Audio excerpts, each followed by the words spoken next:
here from Mr. and Mrs. Catholic. And so Mr. Catholic Comedy from Mr. and Mrs. Catholic Comedy doing a show about joy. We had Drago from Holy Habits, and we pre-recorded with him.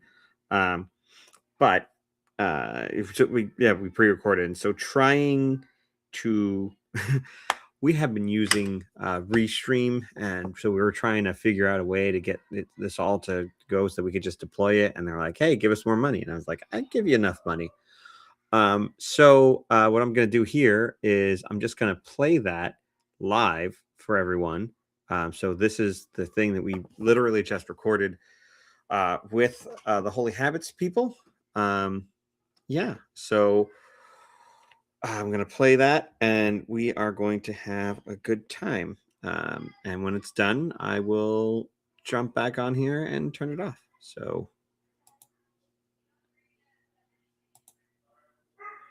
enjoy. This is Catholic Comedy, doing a show about joy.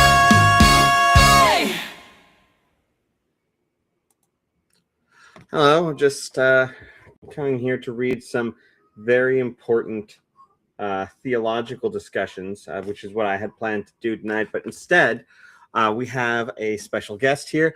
Well, first, let's talk a little bit about what happened this week. Nothing really happened this week. I was bored out of my mind all day Tuesday, waiting for something at a hospital. But it was You had this really good chicken sandwich, though, if It I was- recall correctly. it was a decent chicken sandwich, It looked really good. but it wasn't great. Like, But was it the most memorable thing that's happened to you this week? I could have gone across because there was a Culver's across the street. I probably could have just driven there and gotten a better chicken sandwich. Yeah. Why were we in the hospital? Because you were having one of those babies. Oh, yeah. So we had baby number 8, BB8. At 8:07 on the 30th. No, we're gonna say it was 808. I don't care what those doctors Because say. baby number 8, she was At 8 8:08, pounds, 8 ounces. Born at 808. 8:07. 08. But we're not here to talk all about that. I know we did a live stream about it. We're here to talk about Holy Habits and Drago Dimitrov.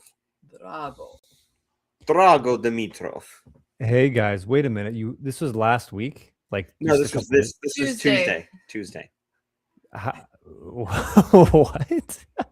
What? You guys look great. Like, how are you functional right now? It's amazing. Oh, it's I drink tea.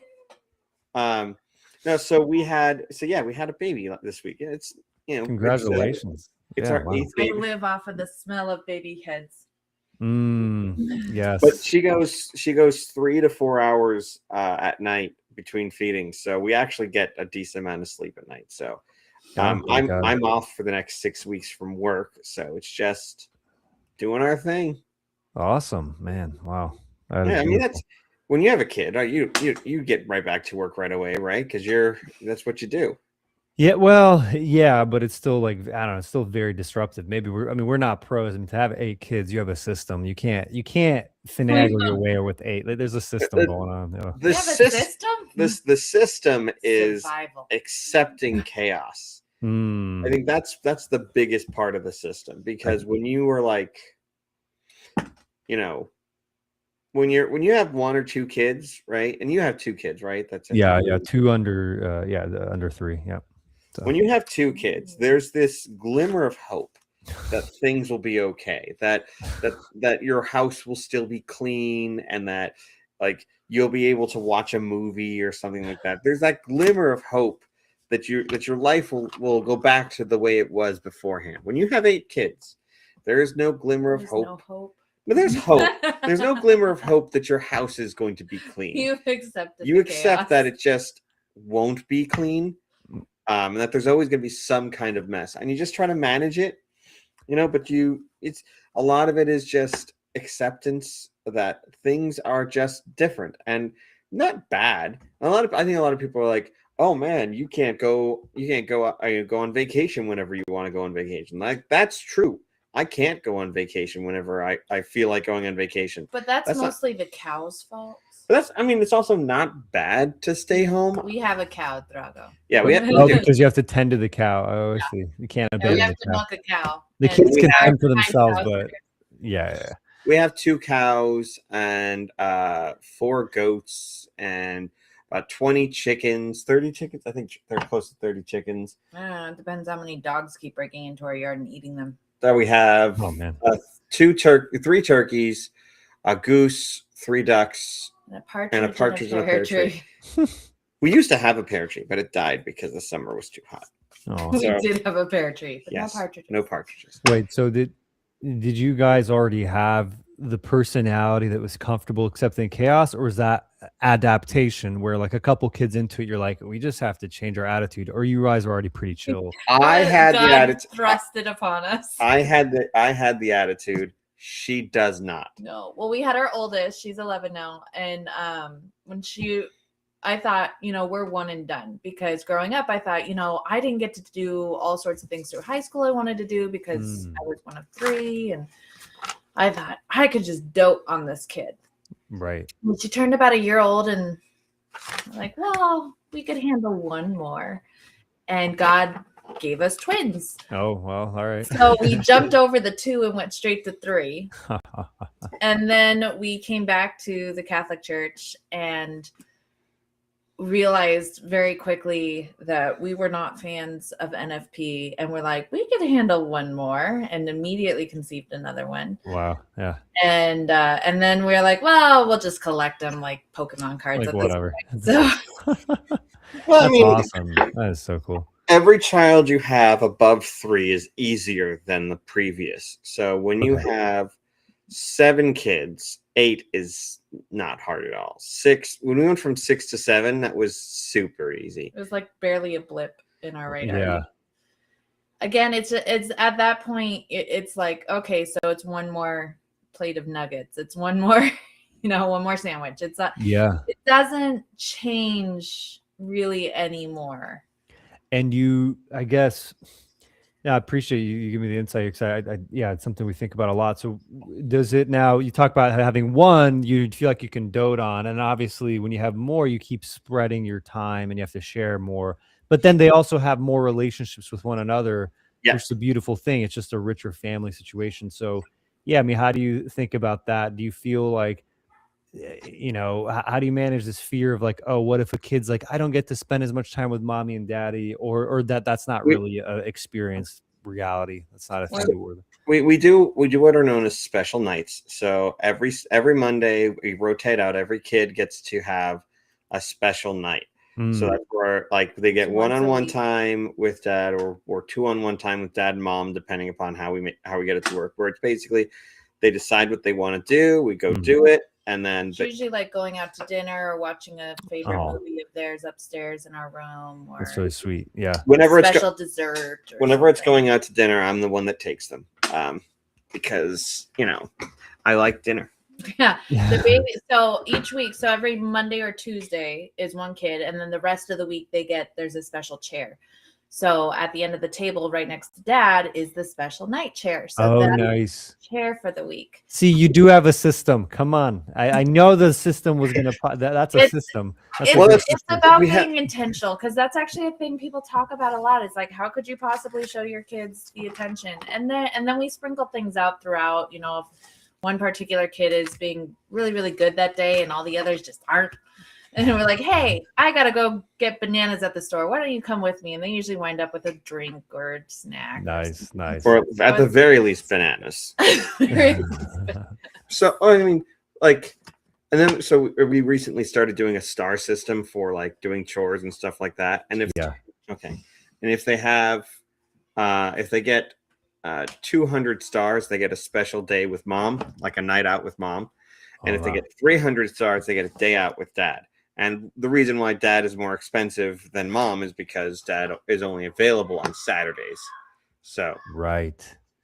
because And once they hit 200, like they can decide to save up to 300, or is it that they can spend the 200 and then still spend 300, or they have to make this decision of, do I save up for the they have to decide whether they want to save up or save up.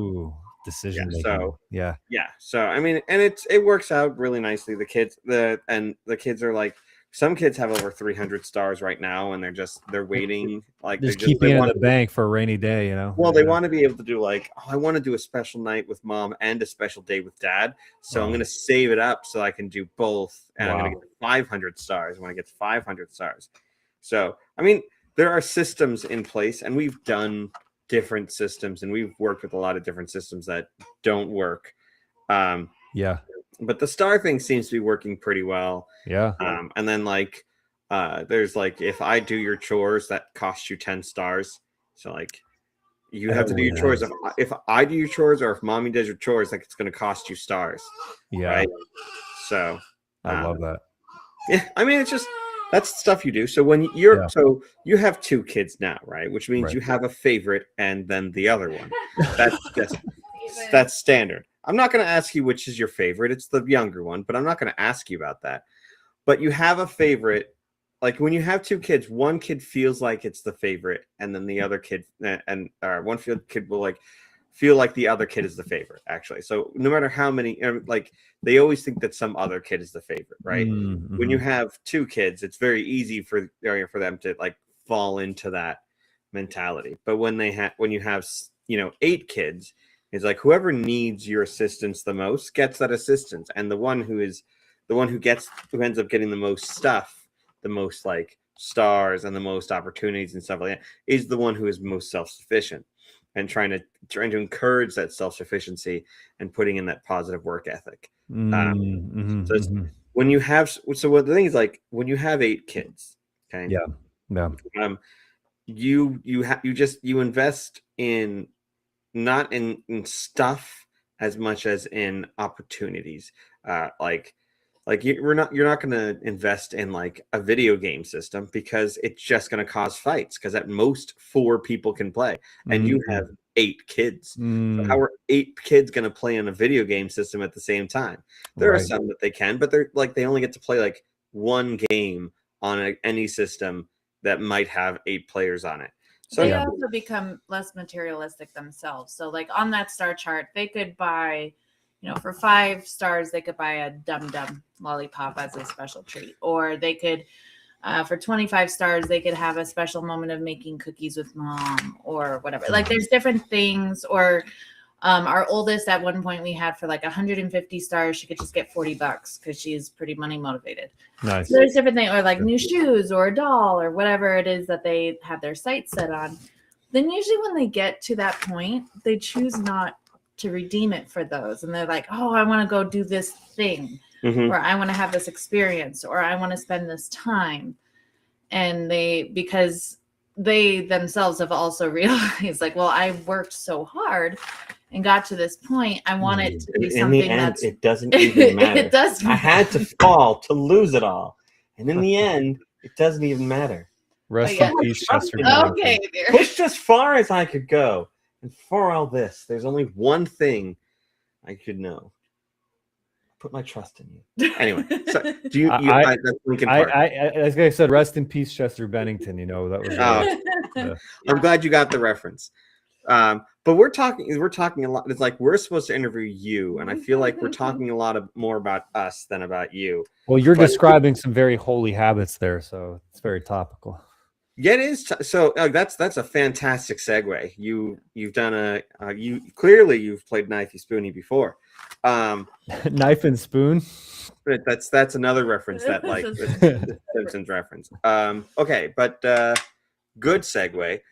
You are the brain behind Holy Habits, yes? Yeah, brain and other body parts perhaps too, I suppose. But yeah, I am. Brain. I have my co-founder as well, and then we partner with Dan Burke too. He's a co-founder, so I can't claim full credit for what we've been doing, but I am driving the ship, let's say. So, yep. I used your 1 week free trial period. Hey, it's 2 weeks, man. It's 14 days. All right, 2 weeks free trial period. He only used one of the weeks. Make that a star. Set that up for your children. How many stars they get, and they'll get a free Holy Habits membership. Sure. Okay. But so But for those of us who aren't aware of what Holy Habits is, could you go ahead and give us your elevator pitch? And you have 45 minutes if you'd like. That's like the guy who got stuck in an elevator for 2 days. Yeah, I mean, look, there's people who are watching this are Catholic, most likely, right? They're going to identify as Maybe. Catholic. A majority. But there's a difference, right, between Catholics who are like, hey, I know what I'm doing here. Like, I'm all in. I'm super intentional. I want to become holy. I'm on a mission to become a saint. There's a gap between Drago and Saint Drago, and I want to close that gap. And so, that's the kind of person Holy Habits is for. It's if you want a tool to help accompany you on the spiritual journey so you can make meaningful progress, leveraging the frameworks of the church and the saints, and then technology tools that can help nudge and bring all that to your attention when you need it. It's like your spiritual journey in an app, in effect. And we can get into details about how that works and why I'm describing it that way. But that's the high level of what we do. So are we talking then that this is like for people who want to do the breviary every single day and they're like super structured, or can this be for people who are maybe less structured like me, who I'm lucky if I remember a meal prayer sometimes? Yeah, they love that. You have to be type A, type B, structured, unstructured. So it's funny because like I'm like you compared to my co-founder, who when he has his checklist and he has to check everything off, right? And so you might think it's funny that why would I be leading something like this if I'm a little more flex? Well, this helps you set your goals of what you want, who you want to become, what your identity in Christ is, and it will give you a plan and it will kind of nudge you. Now, you don't have to like do everything it says, but it's to help you know what to do, help you connect with other people. You can join a group. And so, yeah, absolutely. It'll give you structure. That's the thing. If you don't have structure, this will give you structure.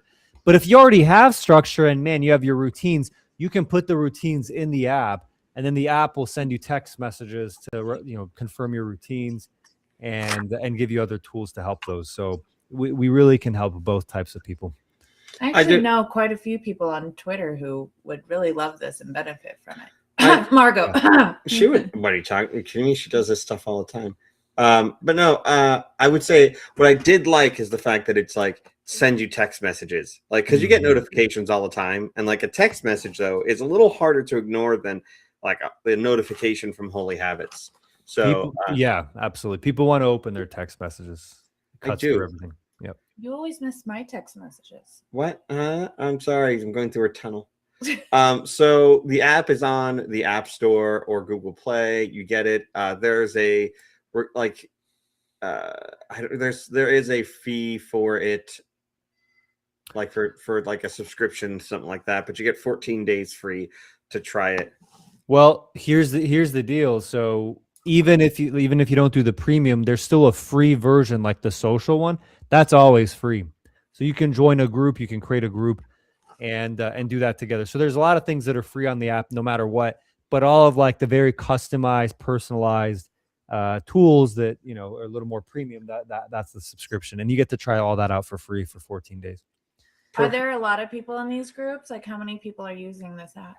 Yeah, the groups, we launched those groups feature meaningfully maybe 4 months ago. So our biggest group has like 66 people in. There's another big one, and then there's some smaller ones like 20. You can even, some people, so here's the thing, you can make a private group, which is like, hey, here's my Bible study, here's my men's or women's group. But we also have these public groups where you can join and kind of go along with the goals there. So when you're in a group, the group leader creates the goals. Like, here's the habits we're going to do. We're going to read a chapter of this book. We're going to pray. We're going to work out, take care of the kids, or whatever it is. Mm-hmm. And so you can customize the groups that way. But yeah, we have a different ways of doing that. Okay, that actually sounds nice, because there's a friend of mine who's been wanting to, she did a Bible study and then she wants to kind of make it a little less structured, but still somewhat structured. It's just a matter of getting people there consistently. This sounds like an easier way to do that. Yeah, absolutely. I think we're going to create ourselves a Catholic comedy group. But I have to I see how to do that, but I also have to. I did my 14 days. I need to upgrade to premium. Well, I could, I could help out with that. This, don't upgrade to anything. We'll make that happen. We'll get a Catholic comedy group up. So So is it just okay? I'm trying to look at it. Is it just like Bible readings and rote prayers, No, or is there's it? all sorts of stuff. You create like you tell the sorry, it's your thing. no, tell me. Hey, I this didn't helps get me to try know. it. He did. No, So- tell me your understanding of it because it helps me know, like, if So we're what you delivering. do is, well, the thing is that you can create yourself like a plan, right? So let's say that you have a problem with like it tells you can see here on the screen like your root sin, right? Like this is your sin that you have the hardest time with, whether it be pride, and I think it's the 7 deadlies is what you start out with, but like but you whatever your sin is, you then can create like a plan for how to fight against that sin with different prayers, examinations of consciences, going to go to confessions, that type of stuff. It's like a personal trainer. It's kind of spiritual it's personal kind of like a personal. It's kind of like Exactly. a I don't want to say it's said there's AI that it says it is, but it's more like just your own personal spiritual director that lives in an app, so that's kind of how I saw Yeah. it. And so, but Absolutely. a really like in-depth spiritual, because like if you have a spiritual director, you'll see that person like once a month or something right. like that, and you'll talk to them and be like, this is what I've been having, like here are some things you could try. This one, it's like every single day, it's as if your spiritual director sends you a text message in the morning like, did you do your morning prayer yet? I have not done my morning prayer yet. You should probably get that done. Okay, I will. So if you need like a little bit of more of a pushy spiritual director, like that's kind of what this is like. It's you go in there. Are the groups kind of like an accountability group type thing then too? Yeah, there's a social aspect. I don't have didn't a use problem telling AI no, or yeah, I totally did that prayer. But if an actual person was like, hey, Kayla, did you do this yet? I haven't done mine. You want to do it together? I have a lot harder time telling an actual person no. Let's see. Yeah. I Well, know all the stuff about the groups. Go on. I'm sorry. no, I mean, you said it better, more compelling than I would have said it. So absolutely right. You could consider it like a proxy for spiritual direction or like a spiritual coaching. I mean, there's a sensitivity around that because, of course, a director, and I have a spiritual director, and I think every serious Catholic should have a spiritual director. Obviously, there's a human component that technology can't replace, but there's a big gap, as you said. Seeing your spiritual director once a month, Right. There's really a big gap for more kind of intermittent training. And then, yeah, as far as accountability, that's right. We have the accountability in there, so you can see who's logging in your group. So if you have your group habits, you could say, oh, like Sheila did Monday, Tuesday, she didn't do Wednesday, Thursday, and you can message each other. You have like a little leaderboard for encouragement. And so absolutely, you have accountability in there. You have a coaching aspect as well. And yeah, and then you have different features too. I mean, we have like a voice guided daily examine. You have spiritual insight. So you pick a patron saint, or you pick a saint you want to be inspired by, and fill out an examination, and then you get reflections inspired by that saint style. We have confession logging. We have custom journal prompting. So as you do your journaling, each day you're going to get a new reflection question that's specific to your situation in life, that's kind of going to guide you to think and contemplate. So you could take that into prayer. Yeah. I So like that. That's really detailed. yeah, it is. It's so I mean, I used it for the 14 days, and I probably didn't use it as much as I should have because I was also preparing for a baby. But there's just that one right there. But there's a lot of opportunity there for people to pick up on, for people to use, and it's a well-built app. It's not like it's not like a super buggy. You've seen like, I'm sure you've seen like this. There, somebody comes up with like, hey, this is a Catholic app, and it's like, okay, what is it? Well, it's a button on there that helps you do examination of conscience. Like, oh, is it good? No, the button doesn't always work. So you have to like it crashes a lot, but it's just a button and a list. Like, yeah, I know. So it should just work, shouldn't it? No, not this one. This one crashes a lot, and it's $30 a month. $30 for what? For the button. You know, because if you don't pay the 30, then there's no button, and then you can't keep track of things. Like, oh, okay. There's what I'm saying is it's quality as opposed to some because I think everybody who is listening to this has some app on their phone currently that they downloaded because they were told to download it as a Catholic. Like, this is a good app for Catholics. And then you're like, okay, now I feel bad though if I delete it from my phone because I'm supposed to have it because I'm a Catholic. Like, I feel like this would be really good for kids though too. Like, Oh, so yeah. in our household we have we do our mealtime prayers and then we have our nightly prayers and that's kind of it. But like just like so our kids' star charts that we kind of talked about, it has like all their daily chores and certain chores get them stars that they earn and then others are just expectations, you know, getting dressed, brushing your teeth, stuff like that. Yeah. If there was a way to like incorporate this into something like that, that would be cool. A Catholic family star chart. Get on it, Drago. That's your new. Because I'm looking here, right, and you have a parish version, right? Like becoming holier one. There should be like a family version where you're like, hey, One the holy parents habit at a time. Right, the parents buy it, and then you can put it on. You know, like if your kids have a tablet or something like that, they can go in and be like, yeah, no, I've done these things. And like keep track of it as a family to be able to say, okay, did you do your morning prayer? Did you do your evening prayers? Did you make sure you check them off? Make sure you yep. say them. I mean, we could add it to our checklist that we have, but it'd be better if you had it like in the. So now I'm thinking about the ways that you could improve things, which is not what this is about. But I love that, you know, obviously. But you could, if you add that type of thing in, then people could be like, oh. My kid has not done their morning prayer. Let me remind them to do their morning prayer. And the app will remind them. And then you could say, oh, I see that you haven't checked it off. So maybe we can do it together. That type of stuff. It's funny, actually, is the kids are surprisingly easily motivated by some of the silliest things sometimes. So our star chart, if they check off everything at the end of the day, it does a confetti burst, like a celebration. Oh, fun. And sometimes it's just apples. Sometimes it's unicorns. Sometimes it's just ears of corn. Like, and they get super excited. They're like, I got pencils that flew across the screen. It's just emojis. It's whatever it's just emojis. like little emojis. So it's totally ridiculous. But at the same time, they like seeing it flash across. I like seeing that too. I mean, in our app, if you complete all of your check marks for a week, you get a confetti explosion. So it's exactly what you said. You do get that and a sound effect. So I will say that I didn't know that, and so that reflects poorly on me. You never got there. Just go in the app right now. You can retroactively backfill a week, and I don't. Yeah. I don't want to lie to my.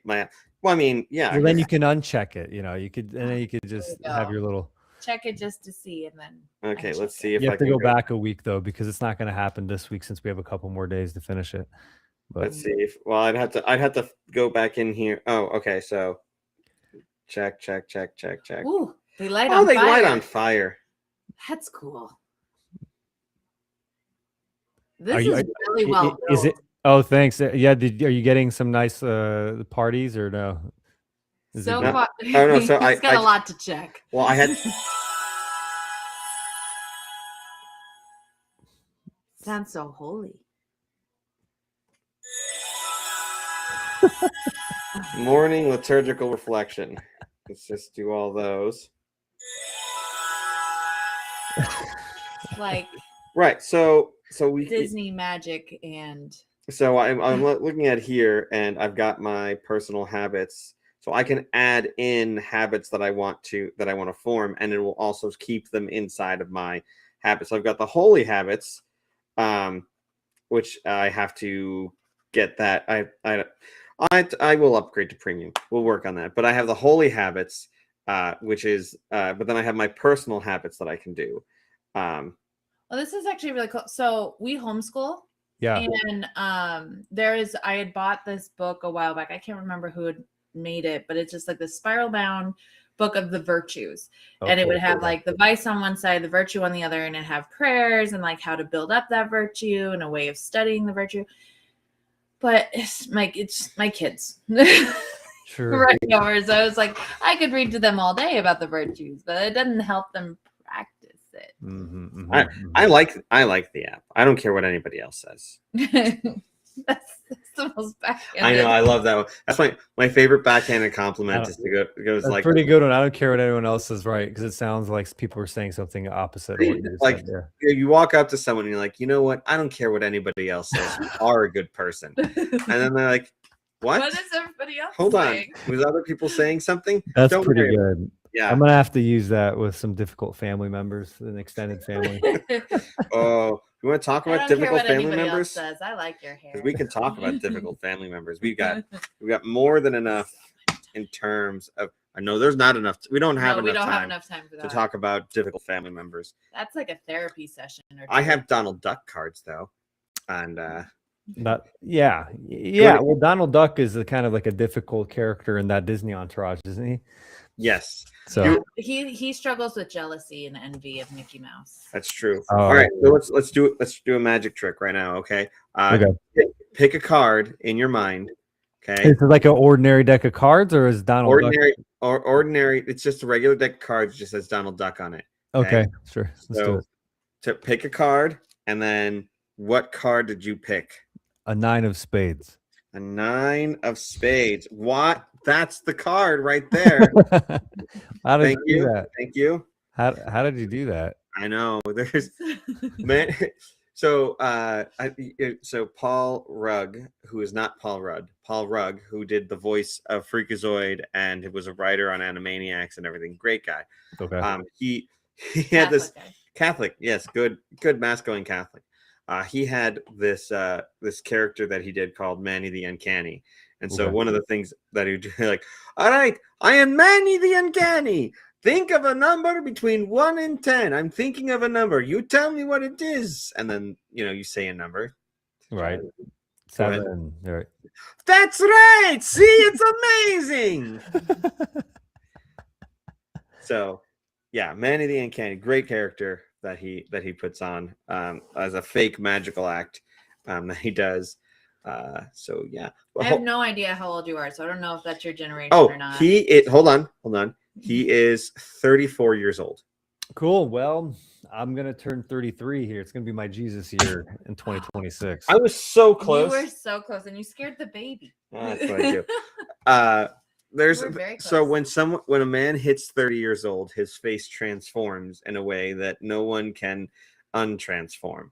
And so if you look at any actor that's acts in like their 20s and then like acts like in a TV show that goes from like their 20s to their 30s, Yeah. their face changes at 30 years old. And it's only when you look, and it's like the change is gradual, so nobody really notices. But so It gets broader. yeah, and more the face, masculine yeah, and- the face gets like broader and more masculine. The chin gets like slightly more chiseled, and you go back.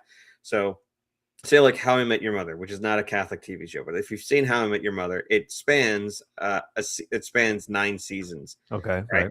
And so season 1, they're all in their late 20s, and then by season 9, they're all in their mid to late 30s. Mm-hmm. And so you look at that show, and like you take the characters from season 1, and like they at the end of the show, the last episode, they do like a flashback to the first season, Yeah. and you can see just the women look almost identical to what, but the men, you could see like their faces have changed in a fundamental way. If you ever That's watch interesting. really any show, any long show, and you go back and you watch the beginning again, you're like, oh, they're so little, or oh, they're so young. Yeah. Yeah. Even if it's only been 5-6 years, because there's like that bridge over 30 where things really start to change. When for the someone better. turns 30, when a man turns 30 years old, his face becomes wider and more masculine.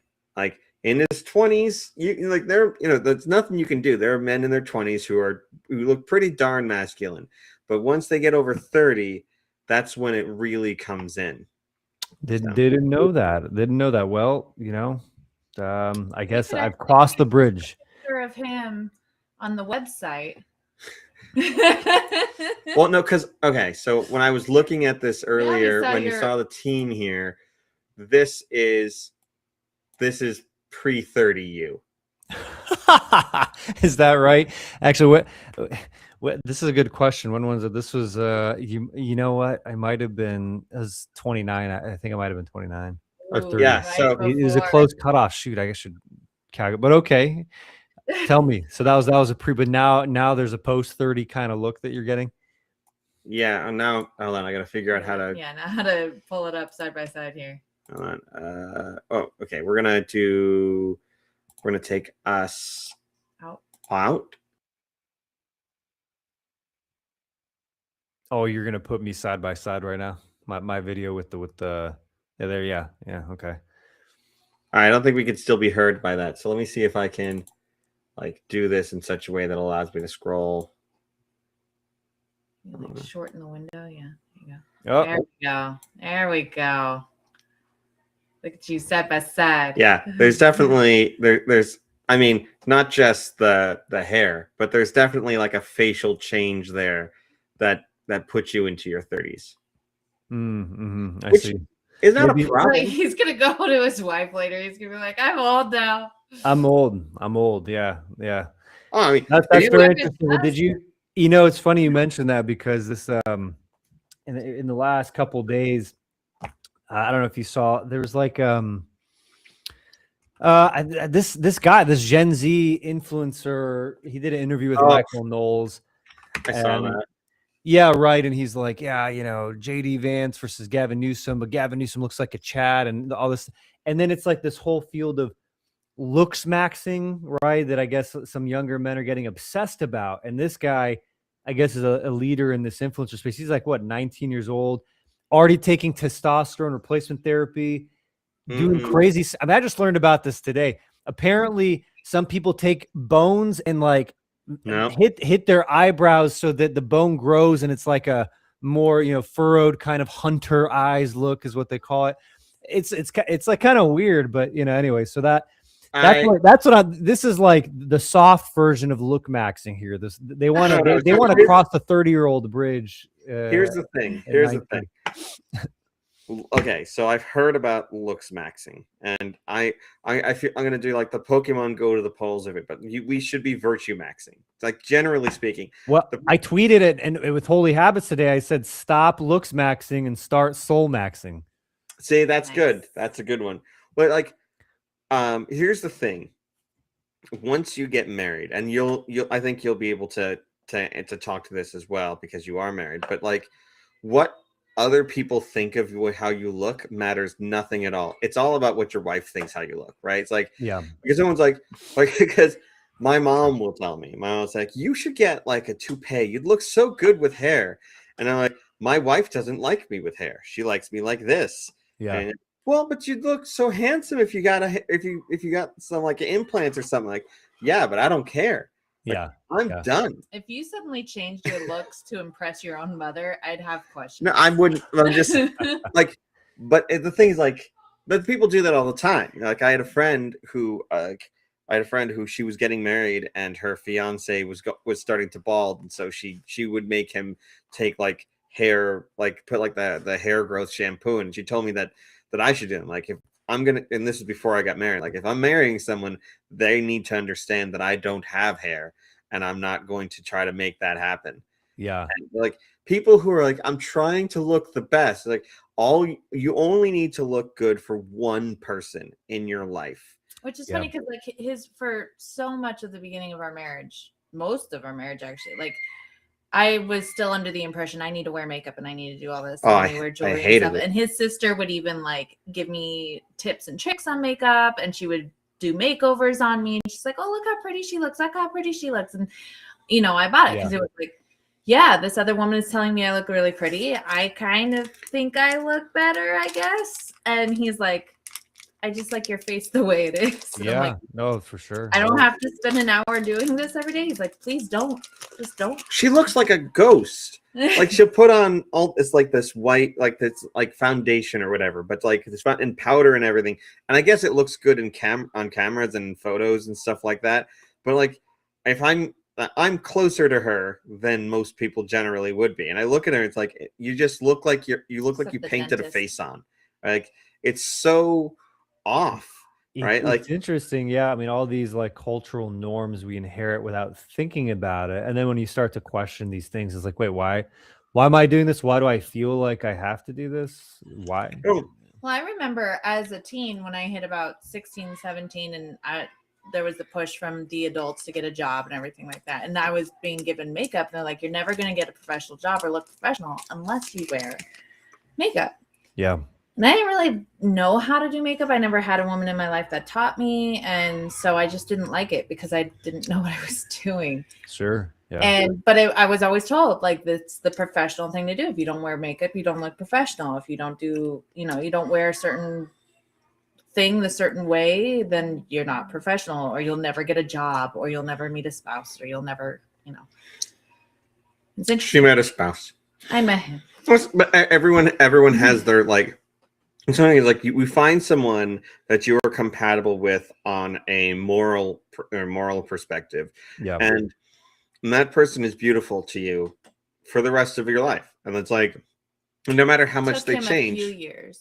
and but- no matter how much they change, they're still like your spouse. And you have these, and you see it all the time. Like you're talking about the men looks maxing, which is very much a woman thing that has been going on for decades. Sure. It's like, I can't age, I must look like I'm 20. It's like, why must you look like you're 20? And you don't. You look like you're 60 trying to look like you're 20. Right. Like no one's fooled. Like Botox doesn't fool anyone. It just Right. it's like that moment where people are like, you must have been pretty when you were younger. Like it was Priscilla Presley. Mm-hmm. Gosh, have you seen her lately? Or She had so much work done, you almost wouldn't even recognize her just to try There- and make her look younger. in I'm like, and why can't people just age? Is in that not allowed? Scrubs, Right. you ever- Yeah. you ever see the show Scrubs?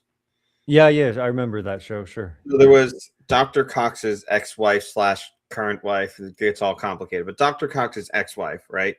Okay. And like Jordan, in like the first season, she shows up, and yeah, she's a decent looking woman, and then like by like the 8th season, she starts to get like Botox because the actress that played her starts getting like these Botox injections and stuff, and you can see that she she doesn't look good at all by the end of the show.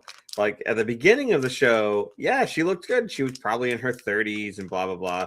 By the end of the show, she was in her 40s, but trying to look like. But if she just let herself age naturally, she would have been fine. Yeah, it's beautiful to see like people age gracefully and naturally without what's the phrase? Some people, you look at them and you say, "Do you need a Benadryl?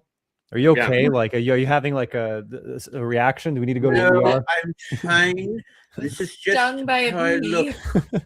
Well, I knew someone when I was working. I knew someone who was in her 20s who was doing Botox all the time. It's just like it was part of her regular routine. I'm like, why would you do that? Why would you inject the toxin into yourself? Botulism toxin, right? Yeah. But we like us men are never going to understand it, and most women don't understand it either. Well, and there was that big craze. Oh my gosh, they even made dolls. They had like those Bratz dolls with like the giant lips, and I think they're Oh, still yeah. out. I think Oh, they still really? make them.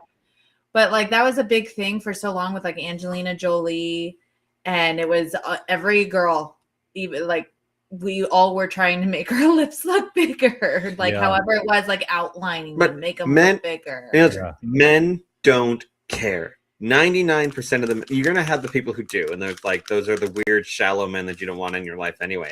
But Yeah. 99% of men don't care about any of that, right? What they're looking for, not that this is a dating show or anything, but what men are looking for is a good, decent woman who is going to go with them through life, Yeah. and is a good companion. Yeah. Like looks once like. And you might initially pick someone based on looks, like, oh man, she looks great, I'm going to ask her out. Like that's your initial that's the initial thing. But looks do not determine whether someone is marriage material. They determine whether sometimes they'll determine if you ask somebody out or not. Sometimes they don't. But And you get to know someone. there's like a biological aspect to it to Yeah. an extent, like Yeah. you know, a certain shape or wide hips or whatever, you know, Right, is there's- childbearing is like attractive there's- because of childbearing ability. There's stuff like the that. size of your lips or the thinness of your eyebrows or the shape of your nose is not part of that. But like, yeah, right, exactly.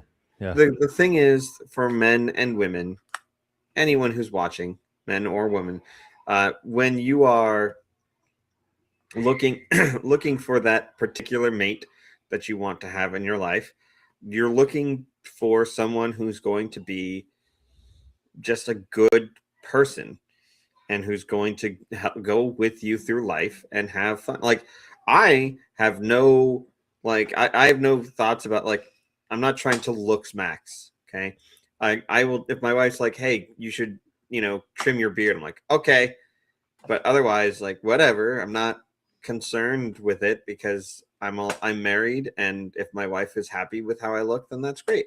If she's not, then she'll tell me. And that's the thing that we kind of like. Some people just get perpetually stuck in that trying to looks max, which is just dumb, especially for me. Yeah. Like, women, when women are choosing a man to date, looks are not the highest mark on the things that they look for. Stability is. There's Confidence.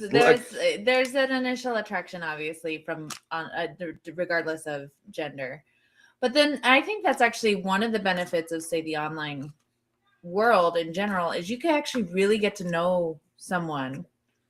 I mean, assuming they're being honest with you, but you can have that potential to get to know somebody without judging them based on how they look right away.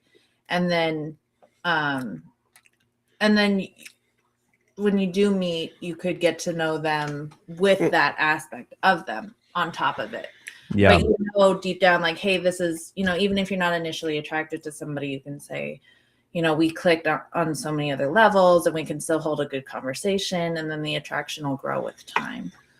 I'm not a statistician, but I would say 90% of the population on both sides are decent looking. Not like, because you're gonna have that 10% that's like something's really wrong. Like, it's, like something's really off, like they're missing a nose or something like that. That's more like 1%. But then, like, they're gradient. yeah. Major genetic anomalies. 90% of the population would be just as happy if they married any of the other 90% of the population based on looks. And provided the other stuff lines up. Yeah, like a good mate. Yeah. Like, you see it all the time when, like, oh, like, this actress is just replaced with another actress who is younger and looks basically like that first actress did when she was younger. It's like, yeah, okay.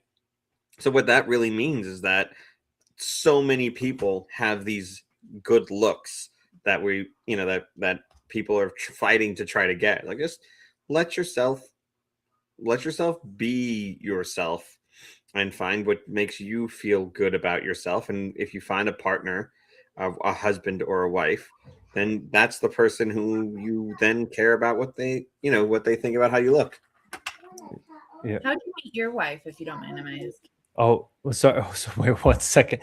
Thank you, Leah. I'll be there in a sec. Can you lock the door? And I'm chatting here. Okay. Oh, okay. He's coming in here with me. Yeah, and then go play with Mama. Okay. Thank you. Okay. I love you. I'll see you in a bit. So how'd you meet your wife? Oh, this is the sweetest thing.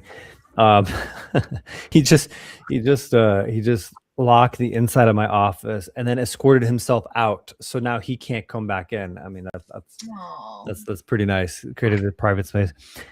Yeah, I mean, we both went to Notre Dame, and we just met there. It was funny. We met right when I was kind of like, man, I'm done with this. Like, with women, trying to find a woman, like, look at the women out there. I'm like, man, it's hard to find like a person of quality. Just I'll forget about it. I'll just focus on me, do my thing. And then right as I kind of shifted in that gear, just God made circumstances happen that we just boom, crossed paths and hit it off pretty quickly. So yeah, I mean, we got married in 2018. Not long ago. We met at 2015. So yeah, it's been over a decade now, man. For us. Awesome. Yeah. That's so cute. Yeah. It is. It's a good life, a good story. Yeah. Yeah. So what was your major at Notre Dame? I majored in finance and economics, so I went with the whole like Wall Street finance, whatever path. Didn't find that ultimately fulfilling. I mean, it was interesting. I learned a lot, but I wanted to build things, create real value. So then I pivoted away from that. But it was a fun time in life, I guess.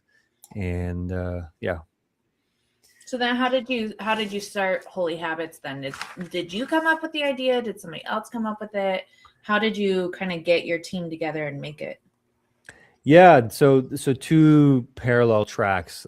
From my perspective, like back when I was a Protestant, it's like I wanted to be a pastor. I wanted to do things for the kingdom. Yeah, so there's this whole like life is short. I want to do eternally significant things. I don't want to waste my life. So that was always an impulse. And so even years ago, I was praying, God, can you give me something to do that will use my skill set because I have a specific set of skills. Kind of like the Taken guy. I don't know. I was just gonna say I would have find you. Yeah. So right, I have that, and then I'm like, but I can use these for the kingdom somehow, right? So I was praying, and then on the flip side, with my friend, the Catholic founder, so he started the spiritual direction matchmaking service, Seek Direction, and then also with Dan A Burke, matchmaking service. a matchmaking, yeah, to find a spiritual director. So if you need to find Oh, a spiritual director matchmaking service. Okay, I No, thought. well, you say that, but they also started, and I'm help. Yeah, there's also started Candid, which is a Catholic dating app, which is a really good app. We need to talk to them too because they could also sponsor the festival, and we've been trying to. So I've been trying to do. I can connect you. I can connect you with them. Yeah. I've been trying to do like a speed dating at the St. Philip Neri Festival thing for young. Dude, for young- perfect. Yeah, they set the record at Seek a year ago for like largest speed dating event. No, that's perfect. Yeah, we got to connect immediately about. We'll connect. We'll do more. We'll talk more. We'll do that. So anyway, so you were connected with a spiritual director. Oh no, we no, with my friend who runs the spiritual director network, and then Dan Burke. And yeah, I mean, there's this need for this app, and it was a side project for him, but he's like, I need a CEO. I need someone to kind of make this thing alive and actually run it. So I took over their little kind of side project and made it into a business 2 years ago. So well, yeah, 2 years ago. Yeah. So it's been an exciting ride, and we'll have a big announcement coming up in the next couple weeks that will, catapult Holy Habits to becoming a household name, God willing. So we're really kind of on the cusp of something meaningful, which thank God, because frankly, risked basically everything. You talk about stability. It's like, I feel like God has put the image on me of like the Israelites who fled Egypt, but when you approach the Red Sea, God doesn't preemptively part the Red Sea so that when you're a couple miles out, you're like, oh, look at that. That's a nice, clear path. This is great. Like, no, like the chariots are coming behind you and you're running up on this water. You're about to be cornered, and that's it. And then at the final moment, God parts the Red Sea when, you know what I'm saying? So That's it's like, funny like that. it's cool like that. So that's the journey I've been on. And so it's exciting to get there. So we'll see. That's like sometimes like there's like the Jobification of life, like where people will look at their lives and be like, I'm Job, right? And it's but sometimes like you are Moses, right? And like with their family, like your God says, go to this new place, and you go like this house that I'm in right now. Yeah, we underbid them, and we only put up like $100 in earnest for it, and so there was no reason why they should have accepted it, but they did. Our realtor was like, they're never gonna take that. Like, what do you? Yeah, wow. Well, the realtor said if I got that, I would find that to be insulting. Right. I was like, well, that's what we're gonna do. If God wants me to have this house, I'm gonna have this house. Yeah. And so then I got this house, and it's like, then it was like coming to this house with my family and the farm life and everything. And it's like, all right, I don't know if this is going to work. I don't. So we're just gonna do it and see what happens, right? Like, God doesn't part the Red Sea until afterwards, but always leaves room for interesting things. Every year we've had a different kind of villain on the farm. Like, and when you defeat that one villain, no villain moves in, right? Like like The- a whole herd of hawks. or Well, coyotes hawks or- were like the first year was coyotes, and then they Wow. kind of went away. Then it was hawks, Yeah. and then they kind of went away. Then it was mice, and they went away. But when they left, they brought rats, and then rats almost burned down our house twice. and then they went away. And just recently, we've had some wild dogs. Somebody who didn't lock up their dogs and was breaking into our yard and trying to get to our chickens and our ducks. Wow. And so, but thankfully that's being handled now. But there's always like a thing, right? There's always something, like some kind of villainous thing that happens around the farm. It's like, okay, what's this year's problem? And I Right. think it's probably going to be the stinkweed this year. I have a feeling Oh, that that's going to be our big stink net. stinknet. That's going to our clove chamomile, as it's more politely known. Hmm. But I think that's going to be Very our invasive weed that no animals will eat, and it'll kill like all the grass and everything around it. So Yeah. Oh wow. Okay. I feel like that's this year's big bad, but we'll see. we'll see. But yeah, like for you're going from you like kind of just dove into this holy habits thing, and Yeah. now you are like that. It's like you keep coming up to the Red Sea, right? It's like being a dad. I think is like that a lot, or it's like your family like okay, we're gonna follow you, and like great, and you're like Moses at the front. It's like God's gonna do something here. I can see the Red Sea. I see it in front of us. I don't know what's going to happen. Right. Have you seen Evan Almighty? A long time ago. Yeah, I remember that. Yeah. Yeah. There's like spoiler alert, but it's an old movie, it doesn't matter. There's towards the end, he like is trying to steer the arc that he has going, and he's so worried, everybody's worried they're gonna crash, and then out of nowhere a big wave comes and knocks them right, and they land right at like the Capitol building or the Senate building or something like that. And at the end he's like, wow, and he's talking to a guy, he's like, I mean, you knew exactly where we would land and everything. He's like, I gave you a push at the end.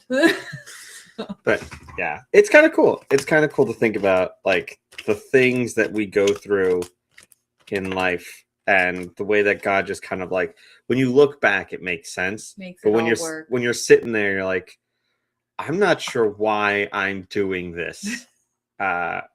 So Right. It's like you wish you could explain the full steps, but the shepherd doesn't tell the sheep the 5-step plan. It's just like, hey, go turn right down the hill and you'll have some grass over there. It's like, oh, cool. All right. I do Yeah. need grass. Yeah. Okay, well, we are getting close to our hour mark, so we're gonna do the whole where we talk about things. Do your quick plug. And Yeah, we'll do a quick plug, then you'll do a quick plug. We'll explain how your plug and our plug are related, and then go from there. Sounds Hey. good. So CatholicComedy.com/festival. This is our St. Philip Neri Festival, which we put on annually. It is February 7th this year. If you are able to make it, we'd love to have you there. But if you cannot make it and still want to support us, you can go to CatholicComedy.com/festival, and there you can go into you can go to buy tickets, and you can buy a There in Spirit ticket, which is basically just a donation. But like, there's so many times we talk to people and they're like, oh man, I'll be there in spirit. I'm like, you can buy a ticket for that too. So Yeah. just- We are very incarnational as Catholics. Your in spirit can also have a very tangible impact as well. That's right. We don't do this for the money, but we do need money to make it happen. So if anyone can assist us with that, that would be great. there's often not enough money to put it on, so it's definitely not for the money. Yeah, I like to think of it as my annual tithe. So I do all of my tithing at once for this festival.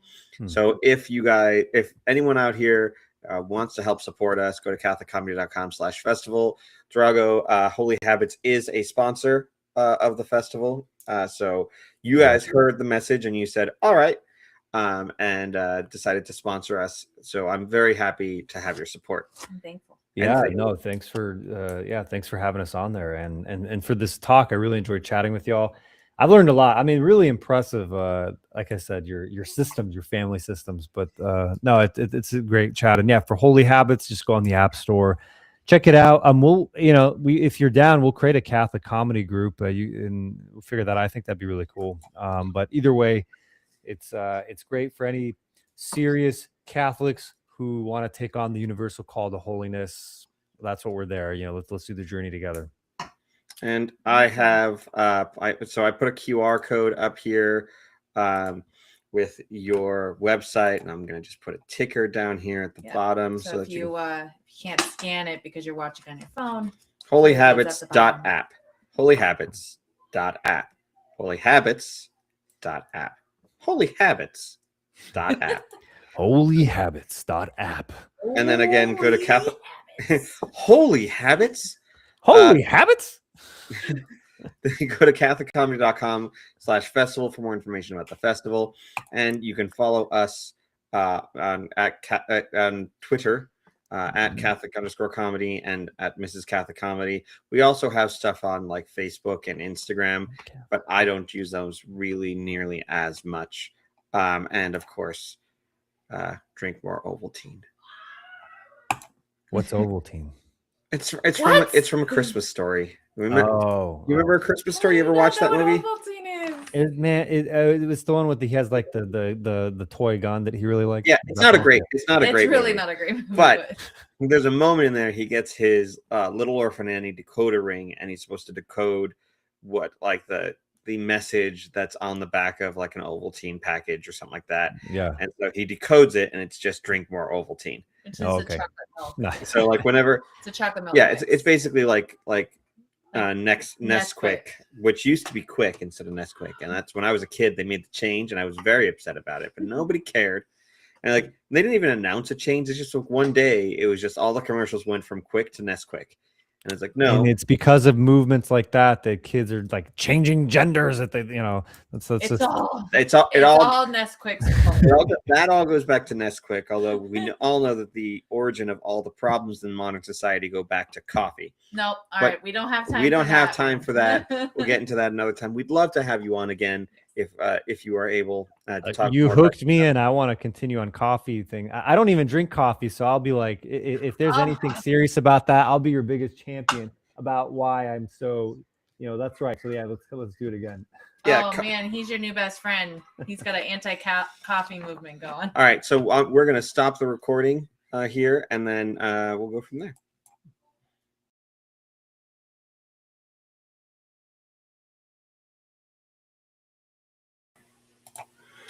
Okay, so yeah, that was the thing. I'm holding a baby here, so my apologies if in doing so I'm not able to be the best of hosts here. We did get a couple of comments. Baby Catholic Comedy, hi. I've been told 3 is hard, but after that it's easier, and that's true. 3 is the hardest number of children to have. And then also from Mariana, looking gray, Mrs. Comedy. She's not here at the moment. We had some people come by to drop off some dinner for our kids, so she's downstairs still. But I will let her know that you have noticed, Mariana, the gray that she has become. So thank you very much, everyone, for listening and for participating and for whatever it is you're doing. And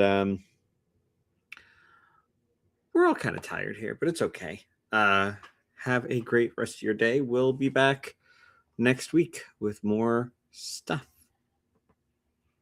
Mr. and Mrs. Catholic Comedy doing a show about joy. Mr. and